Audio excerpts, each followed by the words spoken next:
حضرت داتا گنج بخش علی حجویری علیہ رحمہ کشف المعجوب کے اندر لکھتے ہیں کہ جو فرمایا گیا کہ جس نے توبہ کی اللہ نے اس کی مغفرت کر دی، تو ایک بزرگ کا قول نقل کیا کہ جس کو اللہ نے بخشنا تھا اللہ نے اس کو توبہ کی توفیق دے دی، اس کو بلایا ہی اسے ہے جس نے مغفرت کرنی تھی۔ تو توبہ کی توفیق کا نصیب ہو جانا یہ اللہ کی خاص رحمتیں ہیں، اور توبہ کرنے والا اللہ کی خاص رحمتیں پاتا ہے۔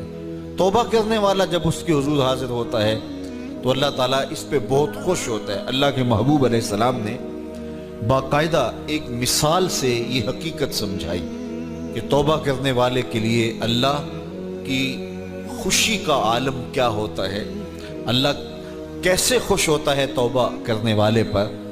تو حضور نے ارشاد فرمایا ایک بندہ لمبا سفر کر کے اور صحرا کے اندر ایک لمبے سفر پہ تھا، تو راستے کے اندر اس نے چند لمحوں کے لیے سستانے کے لیے دوپہر کاٹنے کے لیے ایک درخت کے ساتھ اپنا جانور باندھا اور خود سو گیا۔ اس کا خیال تھا چند لمحوں کے لیے آنکھوں کی نیند نکالوں گا اور آگے بڑھ جاؤں گا، اس لیے اس نے سامان بھی سواری اونٹ کے اوپر جو لدا ہوا سامان تھا، اس میں کھانا تھا، پینا تھا، دیگر ضروریات کی چیزیں تھیں، تو وہ بھی نہیں اتارا، کجاوے پر ہی پڑا رہا کہ چند لمحوں کے لیے میں نے کمر سیدھی کرنی اور آگے چلے جانا ہے۔ تو تھوڑی دیر کے بعد اس کی آنکھ کھلی تو کیا دیکھتا ہے کہ اونٹ ماں ساز و سامان کے غائب ہے۔ تو صحرا میں اونٹ کا گم جانا زندگی گم جانے کے مترادف ہے۔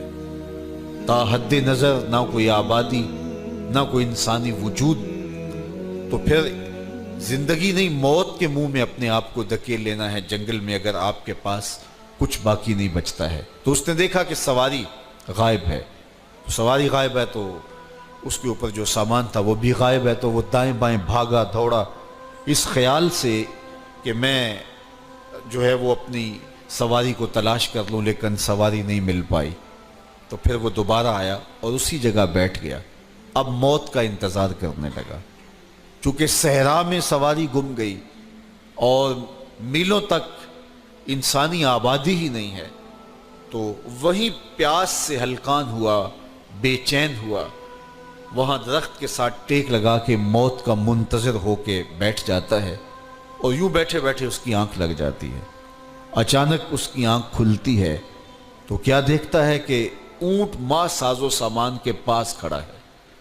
تو اونٹ کا ملنا زندگی مل جانا تھا، تو وہ اتنا خوش ہوا کہ خوشی سے اس کی زبان بل کھا گئی۔ وہ کیا کسی نے کہا نا کہ جب بھی تیری قربت کے امکان نظر آئے ہم اتنے خوش ہوئے کہ پریشان نظر آئے۔ تو کہنا تو یہ تھا کہ اے اللہ تو میرا رب اور میں تیرا بندہ، لیکن وہ خوشیوں کے ہجوم میں درک گیا اور کیا کہتا ہے اللہم انت عبدی وانا ربک، اے اللہ تو میرا رب، تو میرا بندہ اور میں تیرا رب۔ تو اس قدر وہ خوشیوں میں درک گیا کہ اس کو اپنی زبان پہ قابو اور کنٹرول نہ رہا۔ کسی کے آنے سے ایسے ہوش اڑے ساقی کے، شراب سیخ پہ ڈالی اور بوتل میں کباب۔ تو کہتا ہے اللہم انت عبدی وانا ربک، تو میرا بندہ اور میں تیرا رب۔ تو یہ اس کی زبان قابو میں نہ رہی اور وہ بل کھا گیا، خوشیوں کا ہجوم ایسا ہوا۔ تو اللہ کے محبوب نے یہ مثال بیان کرنے کے بعد ارشاد کیا مجھے بتاؤ اس بندے کو کتنی خوشی ہوئی کہ زبان پہ قابو نہیں، جذبات پہ کنٹرول نہیں، کہنا کچھ ہے بول کچھ رہا ہے۔ تو صحابہ نے عرض کی حضور بہت خوشی ہے۔ تو فرمایا جس طرح یہ بندہ اونٹ کے ملنے پر واپس آنے پہ خوش ہوا، حتیٰ کہ خوشیوں کے ہجوم میں اس کی زبان بھی قابو میں نہیں رہی، یہ بتا رہا ہے خوشیوں کے وفور کا عالم اور مسرتوں اور جو ہے وہ خوشیوں کی کثرت کا عالم بتا رہا ہے۔ تو فرمایا یہ بڑا خوش ہوا جب کوئی بندہ پلٹ کے مالک کی دہلیز پہ آتا ہے، اللہ اس سے بھی زیادہ خوش ہوتا ہے کہ میرا بندہ میری چوکھٹ پہ آ گیا۔ تو پھر اللہ یہ نہیں دیکھتا کہ اس کے گناہ کتنے ہیں، سمندر کی جھاگ کے برابر بھی گناہ ہو تو معاف کر دیے جاتے ہیں، اس لیے کہ میرا بندہ پلٹ کے میری چوکھٹ پہ آیا ہے۔ تو توبہ اللہ کو محبوب ہے، اللہ کو مطلوب ہے، اللہ کو چاہیے کہ بندہ اس کے حضور آئے اور پھر اللہ جل شانہ اس کی مغفرت و بخشش فرما دیتا ہے۔ یہ موسم نور کے موسم ہے۔ عام دنوں میں بھی توبہ کرو، دن میں کرو یا رات کو کرو، کسی بھی مقام پہ توبہ کرو، اللہ معاف کر دینے والا ہے۔ لیکن یہ خاص ایام تو ایسے ہیں کہ اللہ کی رحمتیں بندوں کو معاف فرما دیتی ہیں، اور اگر کوئی توبہ کا جو ہے وہ دامن پکڑ کے آ جائے، اس کے حضور حاضر ہو جائے، تو پھر اللہ تعالیٰ جل شانہ بندوں کی خطائیں بھی معاف کرتا ہے اور ان کے گناہوں کو بدل کے نیکیوں میں تبدیل کر دیتا ہے۔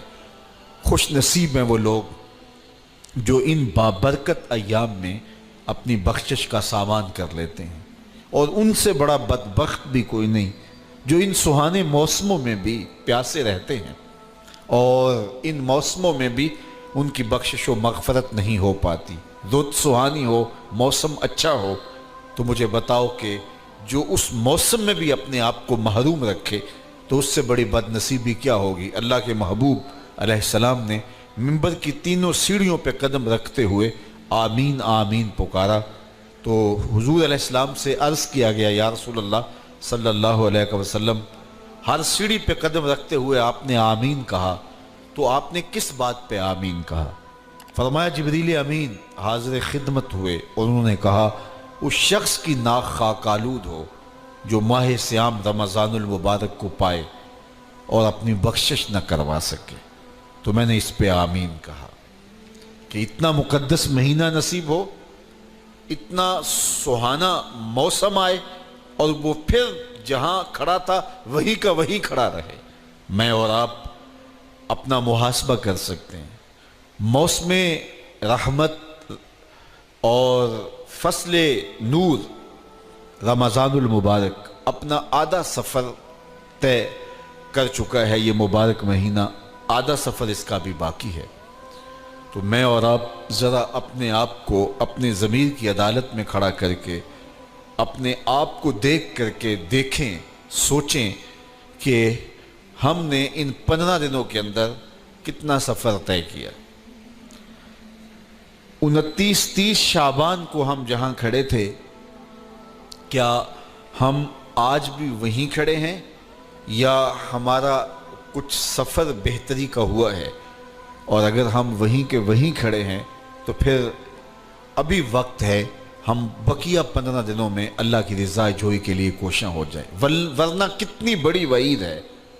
جبریل دعا کر رہے ہیں اور اس پہ حضور آمین کہہ کے مہر لگا رہے ہیں، اس شخص کی ناک خاک آلود ہو جو ماہ صیام کو پائے اور اپنی بخشش نہ کروا سکے۔ مجھے اور آپ کو پتہ ہے کہ ہم کہاں کھڑے ہیں۔ بل الانسان علی نفسہ بصیرہ ولو القی معاذیرہ، انسان خود اپنے آپ کو جانتا ہے کہ میں کہاں کھڑا ہوں، وہ اپنے آپ کو خود دیکھتا ہے۔ ایک تو فیصلہ قیامت کے دن ہوگا، نامہ اعمال تولے جائیں گے، اور نامہ اعمال کے تلنے کے بعد پتہ چلے گا نیکیاں کتنی ہیں اور برائیاں کتنی ہیں۔ لیکن ایک ہم اپنے ضمیر کے اندر ترازو گاڑ کر کے اپنے عمل تول سکتے ہیں، اور ہمیں پتہ ہے ہم نے نیکیاں کتنی کی، ہمیں پتہ ہے ہم نے برائیاں کتنی کی۔ جو نیکیاں کی ان میں اللہ کی رضا کے لیے کتنی کی، لوگوں کے دکھاوے کے لیے کیا کیا، خواہش نفس کے لیے کیا کیا۔ لوگ اس کو نیکی سمجھتے رہے، لیکن ہم تو سمجھتے ہیں وہ نیکی ہے کہ نہیں ہے۔ اس طرح جو برائیاں کی وہ تو برائیاں ہیں۔ تو میں اور آپ اپنے ضمیر کی عدالت میں ترازو گاڑ لیں اور اپنے اعمال کو ابھی تول لیں۔ فرمایا گیا حاسبو قبل ان تحاسبو، قبل اس سے کہ تمہارا حساب کیا جائے تم اپنا حساب پہلے ہی کر لو۔ تو اپنے اندر کی ستھرائی، اپنے اندر کی پاکیزگی،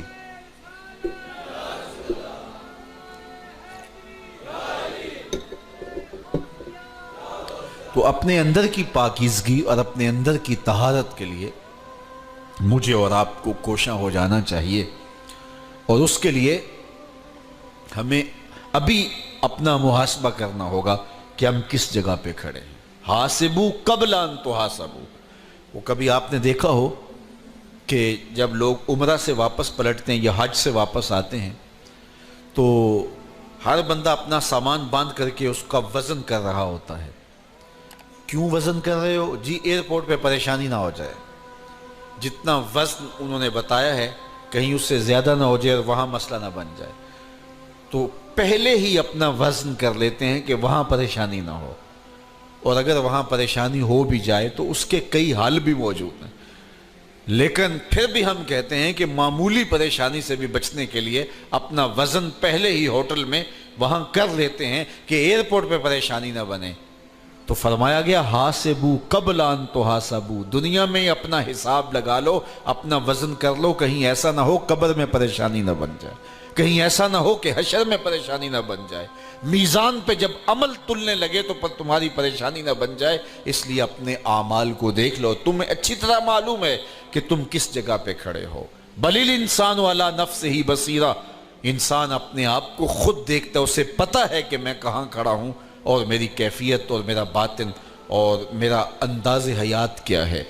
تو اس لیے ہمیں اپنی اس مختصر زندگی کا جائزہ لگانا ہوگا۔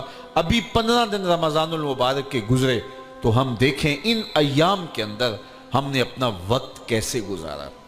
آدھا سفر یہ ماہ نور کر گیا، ہم جہاں تھے وہیں کھڑے ہیں یا ہم اپنی باطنی کیفیت کو بہتر محسوس کر رہے ہیں؟ جس کے 2 دن برابر گزرے وہ ہلاکت میں ہے۔ گزرنے والے دن سے آنے والا دن بہتر ہونا چاہیے، اور اگر کسی شخص کا آج کا دن کل سے بدتر تھا تو اس کے پلے تو پھر کچھ ہے ہی نہیں ہے۔ اس لیے میں اور آپ اپنا محاسبہ کر سکتے ہیں کہ ہم کہاں کھڑے ہیں۔ تو اب بھی ہمارے پاس موقع موجود ہے، بقیہ 15 دن 14 دن ہمارے پاس موجود ہے۔ تو فرمایا اس شخص کی ناک خاک آلود ہو جس نے ماہ صیام رمضان المبارک کو پایا، اور رمضان المبارک کے اندر اس نے کثرت عبادت کے ذریعے اور محاسبہ نفس کے ذریعے اور دیگر ذرائع سے اپنی مغفرت نہ کروائی۔ چونکہ اللہ کے محبوب کا ایک اور فرمان ہے، ارشاد فرمایا من صام رمضان ایمانا و احتسابا غفر له ما تقدم من ذنبه، جس نے ماہ صیام کے روزے رکھے ایمان کی حالت میں اور محاسبہ نفس کے ساتھ، اللہ کے محبوب فرماتے ہیں اللہ اس کے پچھلے سارے گناہ معاف فرمائے۔